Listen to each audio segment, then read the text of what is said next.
Hello everyone, welcome to JEE पे जीत series at Learnohub. मैं हूं अद्रिज और मेरे साथ आप पढ़े हो physics for JEE only at learnohub.com, जहां पे आपको मिलते हैं फिजिक्स, केमिस्ट्री, मैथमेटिक्स, बायोलॉजी जैसे सब्जेक्ट्स के सारे लेक्चर्स, सारे वीडियोस बिल्कुल फ्री।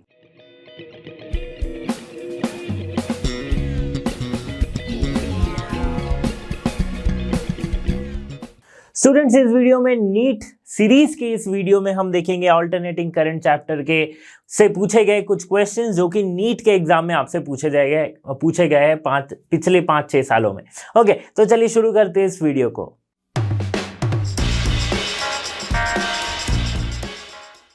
क्वेश्चन नंबर 1 आपसे पूछा गया नीट के 2023 के पेपर में। क्या कह रहा है क्वेश्चन? देखो, एक सर्किट दी गई है, इसका इंपीडेंस आपको निकालना है, इंपीडेंस ऑफ द सर्किट। तो देखो, वोल्टेज ड्रॉप दिया गया है इंडक्टर के, ये एलआर सर्किट है, वोल्टेज ड्रॉप दिया गया है इंडक्टर के अराउंड 120 वोल्ट। और यहाँ पे क्या दी गई है? यहाँ पे दिया गया voltage across voltage drop across the resistor is 90 volt. ठीक है, तो अगर मैं इंपीडेंस क्या होती है, Z equals to LR circuit में एक्सएल स्क्वायर। ठीक है, तो आर और एक्सएल मुझे निकालना है, रेजिस्टेंस निकाल। रेजिस्टेंस कैसे निकालूंगा मैं? Voltage by current. So voltage across resistance कितनी है और current. So voltage across resistance हमारे पास है 90 और करंट है 3 एम्पियर। सो ये कितनी आ जाएगी? सॉरी, नॉट 40, 30 ओम। ठीक है, सिमिलरली एक्सएल को भी हम निकाल सकते हैं, that is V L by I, और वी एल कितनी दी गई है? 120/3 यानी कि 40 ओम, है ना। बस इस वैल्यू में पुट कर दो। एक क्या आ जाएगी? 30 की स्क्वायर प्लस 40 की स्क्वायर, यानी कि 900 प्लस 1600 इक्वल्स टू 2500। उसका रूट आ जाएगा तो 50 ohm. 50 ohm will be the correct answer. So option C जो है, सॉरी ऑप्शन बी जो है 50 ohm, option B will be the correct answer. Okay, simple सा क्वेश्चन था। क्वेश्चन नंबर 2 को देखते हैं। क्वेश्चन नंबर 2 क्या कह रहा है? क्वेश्चन नंबर 2 पूछा गया 2023 में। ये पूछ रहा है क्या कि following circuits maximum power dissipation is observed in. तो मैक्सिमम पावर डिसिपेशन से पहले हमें पावर डिसिपेशन क्या होती है या फिर पावर क्या होती है उसको जानना जरूरी है।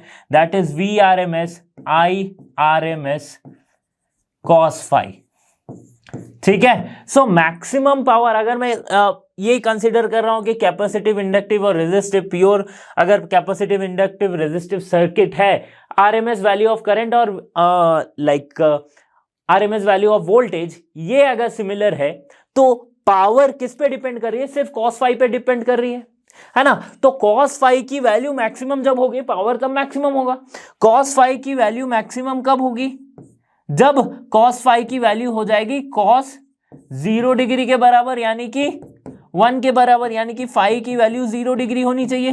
phi की वैल्यू 0 यानी कि no phase difference, no phase difference. तो ऐसा कब पॉसिबल है? नो फेज डिफरेंस किस में आता है? तो हम जानते हैं pure inductive circuit, sorry pure resistive circuit जो होती है उसमें कोई फेज डिफरेंस नहीं रहता है between voltage and current. Okay, so voltage और करंट में जो, अगर आप फेजर डायग्राम जब मैं पढ़ाया था आपको कि वोल्टेज जिस तरफ है करंट की भी फेज सिमिलर है, तो दोनों के बीच में कोई एंगल, कोई फेज डिफरेंस नहीं है। तो अगर नहीं है तो no phase difference, that mean phi equals to 0, cos phi equals to 1। cos phi equals to 1 यानी कि पावर की वैल्यू मैक्सिमम कहां पे होगी? प्योर रेजिस्टिव सर्किट, यानी कि option C will be the correct answer. समझ में आ गया? नेक्स्ट क्वेश्चन देखते हैं। Question number 3, in a series LCR circuit the inductance L equals to 10 millihenry, capacitance equals to 1 microfarad and resistance equals to 100 ohm. हमें निकालनी क्या है? The frequency at which resonance occurs. Resonance जब होगा तो frequency क्या होगी? तो पहले देखो, L कितनी दी गई है? 10 मिली हेनरी, यानी कि 10 into 10 to the power -3 henry, और we can simply say 10 to the power -2 henry. Fine. Capacitance की क्या दी गई है? 10 to the power -6 farad, microfarad है तो 10 टू द पावर 6, और रेजिस्टेंस हमारे पास कितनी है? 100 ओम। तो रेजिस्टेंस की काम हमें नहीं आएगा, क्योंकि रेजोनेंस में क्या होता है? एट रेजोनेंस हम क्या देख रहे? Omega L, sorry XL equals to हो जाती है एक्सी। हमें निकालनी है frequency. So omega L equals to 1 by omega C, omega square equals to 1 by L C, और omega equals to 1 by root under L सी। अब इसको फ्रीक्वेंसी के टर्म्स में कैसे लिखेंगे, 2 पाई न्यू और 2 pi F equals to 1 by root under L C. Frequency कैसे निकालेंगे, 1 by 2 pi into root L C. ठीक है, बस वैल्यूज पुट कर दो। सो न्यू कितनी आ जाएगी, 1 by 2 into 3.14 into root L क्या है, एल है 10 to the power -2 into C क्या है 10 टू द पावर -6 है। So 10 to the power -2 10 to the power -6 हो गया 10 टू द पावर -8, बाहर आएंगे तो 10 टू द पावर -4 और 2 इंटू यानी कि 6.28 एंड 10 टू द पावर आपको कुछ मिल जाएगा न्यू इक्वल्स टू 1 बाई 6.28 यानी कि 1.59 किलो हर्ट्ज के आसपास आपका जो फ्रीक्वेंसी है ये आपको मिल जाएगी। So 1.59 kilohertz will be the correct answer, option C will be the correct answer. समझ में आया आपको। क्वेश्चन नंबर 4 नीट 2018 का क्वेश्चन है, an inductor 20 millihenry, a capacitance 100 microfarad and a resistance 50 ohm are connected in a series across source of EMF V equals to 10 sin 314t यानी 314t the power loss in the circuit will be। तो power loss in the circuit हमें निकालनी है, that is P equals to V RMS I RMS cos phi। ठीक है, ये हमें निकालनी है। अब देखो सिंपल सी बात है, वी आर एम एस की वैल्यू हमें पता है क्योंकि वी क्या, अच्छा वी की वैल्यू क्या दी गई है, देखो वी के सारे वैल्यूज एक बार लिख लेते हैं, हम सारे वैल्यूज एक बार लिख लेते हैं, ये इक्वेशन की यूज करके हम लिखेंगे, हमें V R M S I R M S cos phi चाहिए। ओके, सो वी की वैल्यू कितनी दी गई है, वी है 10 sin 314t, so V equals to 10 sin 314t है। ठीक है, so V naught sine omega T, ठीक है, ओमेगा कितनी है 314, सो यहां से हमें वी नॉट क्या मिल रहा है 10, ओमेगा क्या मिल रही है 314।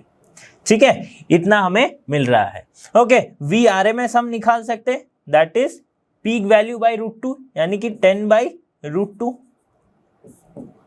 ठीक है, वी आर एम एस हमारा सॉर्टेड है।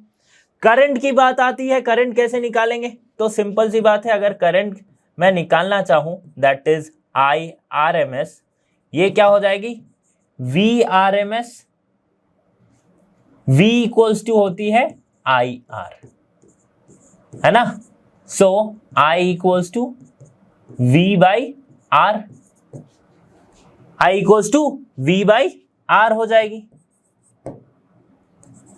वी आर एम एस हमारा क्या आएगा 10 बाई √2।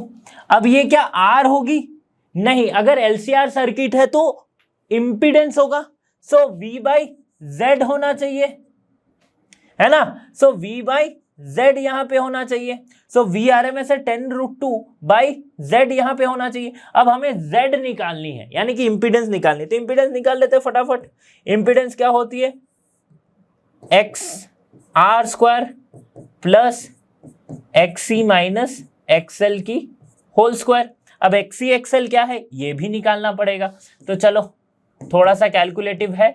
एक्सी क्या हो जाएगी 1 by omega C, so 1 by omega C यानी ओमेगा हमारे पास 314 है, सो 1 बाई 314 इंटू कैपेसिटेंस क्या है 100 माइक्रोफैरेड यानी 100 इंटू 10 टू द पावर -6 यानी कि कितना हो जाएगा 100 है -6 10 टू द पावर -4 आ जा रहा, 10 टू द पावर -4। ठीक है, एक्सी को सॉल्व करेंगे, एक्सी को सॉल्व करेंगे तो हमारे पास वैल्यू एक्सी की आएगी 31.8 ओम। ठीक है, सिमिलरली अगर मैं एक्सएल को सॉल्व करूं दैट इज ओमेगा एल, तो ओमेगा कितनी है हमारे पास 314 और एल कितना है, देखो एल है हमारे पास 20 मिली हेनरी यानी कि 20 इंटू 10 टू द पावर -3। ठीक है, सो ये आपके पास आ जाएगी 6.28 ओम। ओके, 6.28 ओम आ जाएगा। ओके, क्योंकि 628 तो यही हो गया, 10 टू द पावर -2 हो जाएगा, और 2 अगर इधर ले आऊं तो 6.28 ओम। ठीक है, तो ये आपके पास मिल गया, एक 31.8 आ रहा है, एक 6.28 आ रहा है। वैल्यूज पुट कर दो। आर की वैल्यू हमें पता है, रेजिस्टेंस कितनी दी गई है, रेजिस्टेंस दी गई है 50 ओम, है ना। रेजिस्टेंस कितने का है, 50 ओम का, सो 50 की square plus XC minus XL, so XC है 31.8 माइनस 6.28 का होल स्क्वायर। सॉल्व करोगे तो आपका अप्रोक्सीमेटली आएगा 56 ओम। तो ये हमें मिल गया Z।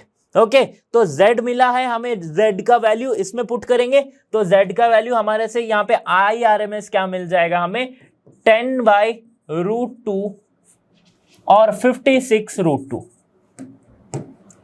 56√2। ठीक है, ये हमारे पास IRMS आ गया। अब बचा cos फाई। तो cos फाई LCR सर्किट में क्या होता है भाई, फेजर डायग्राम अगर देखोगे, फेजर डायग्राम तो LCR सर्किट में एक रहता है ये रेजिस्टेंस का, एक ऊपर इंडक्टर का, और यहाँ पे नीचे कैपेसिटेंस का। तो इसका हम रिजल्टेंट निकाल के यहाँ पे इंपीडेंस लिखते हैं Z, और ये लिखते हैं हम फाई एंगल। तो अगर मैं cos फाई निकालना चाहूं तो B/H यानी कि base by hypotenuse, so cos phi will be R/Z। ठीक है, R/Z, R/Z का मतलब क्या है, 50/56। ठीक है, अब पावर की वैल्यूज पुट कर दो, पावर की वैल्यूज पुट कर दो। ठीक है, VRMS है मेरे पास, IRMS है, cos फाई भी है। सो VRMS कितना हो गया, 10/√2, IRMS कितना हो गया, 10/56√2, और cos फाई कितनी होगी, 50/56, 50/56। ओके, समझ में आ गया क्वेश्चन। अब सॉल्व कर दो, सॉल्व करके आपके पास जो आंसर आएगी that will be 0.79 watt, 0.79 watt आ जाएगी। ओके, तो ये सॉल्व करना है बस आपको, 10 इंटू 10 इंटू यहाँ पे 50 है, 56 है। अच्छा देख लो, B बाय हाइपोटेनस, हाँ सही है। चलो, सो यहाँ पे सॉल्व करोगे तो आपका ये √2 मिलके हो जाएगा 2 है 25, 56 इंटू 56 और ऊपर है 100, ये आएगा 0.79 वॉट आ जाएगा। ठीक है, कैलकुलेशन खुद से कर लेना। समझ में आई बात। 2018 का क्वेश्चन है, थोड़ा सा लेंदी है बट इंटरेस्टिंग क्वेश्चन है। नीट 2022 का क्वेश्चन है, question number 5, the magnetic energy stored in the inductor हमें निकालनी है, जिसकी इंडक्टेंस इतनी दी गई है और करंट इतनी दी गई है। तो बहुत ही सिंपल सा बात है, energy stored in the inductor that is half LI², half L क्या है देख लो, L है 4 इंटू 10 टू द पावर -6 और I² यानी कि 4 आ गया। ठीक है, so 8 into 10 to the power -6 joule आ जा रहा है, यानी कि 8 माइक्रो जूल। ठीक है, so 8 μJ will be the correct answer. Question number 6 NEET 2022 का क्वेश्चन है। क्या कह रहा है question, the net impedance of the circuit will be. तो इम्पीडेंस कितना होगा सर्किट में, ये हमें निकालनी है। तो इम्पीडेंस होती है क्या है, Z = R² plus XC minus XL का होल स्क्वायर। ओके, यही होता है। तो सॉल्व करते हैं इसको, XC XL हम निकाल लेते हैं फटाफट। XC क्या होती है, 1/ωc, सो 1/ω। अब देखो ओमेगा हमारे पास दिया हुआ नहीं है, बट हमारे पास ये है फ्रीक्वेंसी है। सो फ्रीक्वेंसी दी गई है 50 hertz, so 2 pi frequency equals to omega होती है। सो 2 पाई यानी कि 2 into 50 pi that is 100 pi हो जाएगा हमारे पास ओमेगा। ओके, सो ओमेगा की वैल्यू क्या है, 100 पाई है। और C कैपेसिटेंस कितनी दी गई है, देखो 10 टू द पावर 3 माइक्रोफैरेड, यानी कि 10 to the power 3 by pi micro, यानी कि 10 टू द पावर -6 आ गया, है ना। सो ये आ गया XC। Okay, omega into C आ गया। सॉल्व करेंगे, पाई पाई विल कैंसिल आउट, और 10 टू द पावर -6 है यहाँ पे, 10 टू द पावर 3 है यानी कि -3 बचा, 2 आ गया तो 10 टू द पावर -1 यानी कि 10 ओम आ गया हमारा XC। वैसे ही XL को सॉल्व करेंगे तो ओमेगा L, सो ओमेगा क्या आ गया हमारे पास 100 पाई है, और L क्या है 50/पाई मिली हेनरी, सो 50/पाई मिली यानी कि 10 टू द पावर -3। ठीक है, Henry, pi pi will cancel out, 0 अच्छा ये 0 को कैंसिल आउट नहीं करते क्योंकि यहाँ पे सारा का सारा ऑलरेडी कैंसिल आउट हो जाएगा। 10 to the power 2, 10 to the minus 3 यानी कि बच्चा हमारे पास 10 टू द माइनस 1 और इनटू है 10 टू द पावर 1 यानी कि 10 टू यानी कि सिर्फ आ गया 5 ओम। ठीक है, तो एक्सेल आ गया। अब वैल्यूज में पुट कर देंगे, इम्पीडेंस क्या हो जाएगा, Z equals to R square यानी कि है 10 की square plus XC minus XL। So XC कितना है 10 माइनस 5 का होल स्क्वायर। ठीक है, सो 100 प्लस 25 5√5। ठीक है, ओम will be the correct answer. 5√5 है, बिल्कुल है, option 2 5√5 is the correct answer. समझ में आ गया। क्वेश्चन नंबर 7 ये पूछा गया 21 के पेपर में। A step down transformer connected to an AC main supply of 220 volt is made to operate at 11 volt. Okay, now 44 watt lamp, 11 volt 44 watt lamp, ignoring the power loss in the transformer, what is the current in the primary coil? Primary coil में current कितना होगा ये हमसे पूछा जा रहा है। तो करंट लॉस अगर पावर इग्नोरिंग पावर लॉस करते हैं, बट ट्रांसफॉर्मर का हमें क्या जानता है कि इनपुट पावर आइडियल केस में अगर पावर लॉस को हम इग्नोर कर रहे हैं यानी कि आइडियल केस मान रहे, that means input power will be equals to output power. ठीक है, यानी कि VI यानी कि V linked with primary and current with primary equals to V secondary current secondary. ठीक है, सो करंट ये हमें निकालनी है, I प्राइमरी निकालनी है। तो प्राइमरी वोल्टेज कितनी थी 220 वोल्ट।